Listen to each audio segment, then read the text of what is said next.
Hello, it's Father Len McMillan, and once again, I'm doing a small little clip to explain the connection between the Eucharist and the Bible for our first communicants. And this week, what I want to talk about is the bread of the face of God. Now, I love this concept. It's actually not talked about a lot, and that's actually kind of unfortunate. So, parents, explain this biblical image of the Eucharist as the bread of the face of God. Now, you could start by asking this question: what does the Bible say that the face of God looks like? And it's not like this beautiful mug. What the face of God looks like is actually bread and wine. So there's this story about Moses and the elders going up at Sinai, and when they look up, they see this this heavenly vision of God as this divine banquet, bread and wine. So Moses in Leviticus and Numbers, God talks about this command that every Sabbath you have to take 12 loaves of bread and 2 flags of wine and put it on the altar before the tabernacle. So I love that. So let me explain. 12 in the Bible always means the church, the community. 2 means relationship. So every Sabbath, you gather together and you put the 12 loaves and the 2 flagons of wine on the altar before the Ark of the Covenant, the tabernacle, and it becomes holy. And think about this. God commands that the Sabbath, not just that we rest, but that we gather together in community, and that the priests offer 12 loaves of bread and 2 flagons of wine. And when it's consecrated, it's called the bread of the face of God.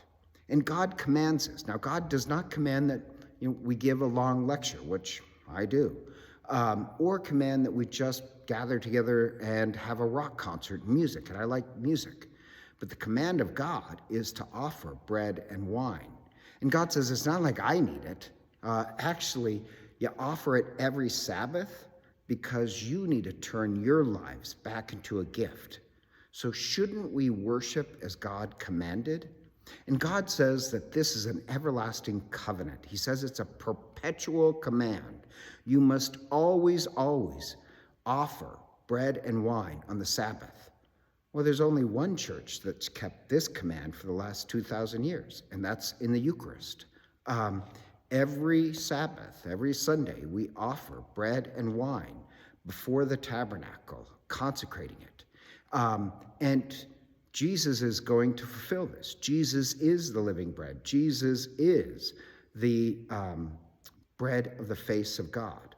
But in the Old Testament, Leviticus and Exodus is giving us an image, preparing us for the Eucharist. And what's even better, and I like this, God commands that this is in regards to the bread of life. It's called the Lechem HaPanim, the bread of the presence, bread of life. But he also commands that 3 times a year, all Jews must gather in Jerusalem and stand before the face of God. So if they have to stand before the face of God, once again, what does the face of God look like?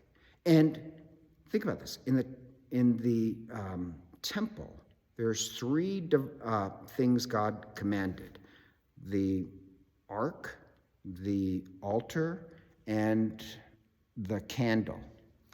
And think Mary, Jesus, and Joseph 3 times a year would have walked to Jerusalem and stood before the face of God. And the face of God is the bread and the wine. And so what the priest would do is that the priest would pick up the entire altar with the Lechem HaPanim, the bread of the face of God.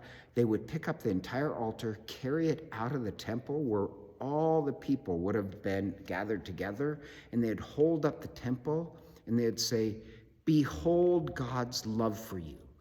Well, in a way, we continue to do that in what we call adoration. People gather together just to adore the bread of the face of God. And the reason why it says to do that is that just to look upon it. Well, that's what we do in adoration. And so parents, explain to them, what does the face of God look like? Bread and wine. And The Sabbath command is not just to rest. Explain to your kids, no, the Sabbath command is to gather together and have the priests offer bread and wine so that our lives can always be a gift back to God. And I'll see you next week.